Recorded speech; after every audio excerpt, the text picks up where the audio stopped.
নিজের দীর্ঘ কেরিয়ারে বাংলা, হিন্দি, তামিল, কন্নড়, সংস্কৃত, উড়িয়া প্রভৃতি অসংখ্য ভাষায় ৪৮,০০০-এর বেশি গান গেয়েছেন তিনি।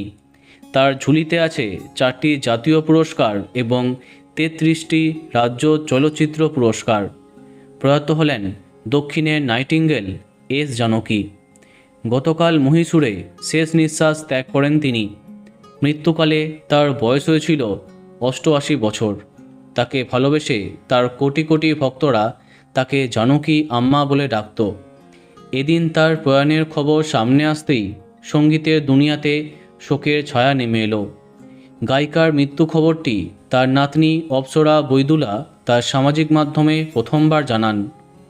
তিনি লিখেছেন, গভীর দুঃখের সঙ্গে জানাচ্ছি আমার প্রিয় দাদিমা এবং কিংবদন্তি সঙ্গীতশিল্পী শ্রীমতী এস জানকী আমাদের ছেড়ে চলে গেছেন। পরিবারের সকলের মাঝে অত্যন্ত শান্তিতে শেষ নিঃশ্বাস ত্যাগ করেছেন। ১৯৩৮ সালে অন্ধ্রপ্রদেশের এক গ্রামে তার জন্ম। কোনো প্রথাগত শিক্ষা ছাড়াই কাকার পরামর্শে চেন্নাই চলে যান গানে কেরিয়ার গড়তে। ১৯৫৭ সালে তামিল ছবির মাধ্যমে তার সঙ্গীতের সফর আরম্ভ হয়। নিজের দীর্ঘ কেরিয়ারে ২০টির বেশি ভাষায় গান গেয়ে দর্শককে মুগ্ধ করেছেন এস জানকী।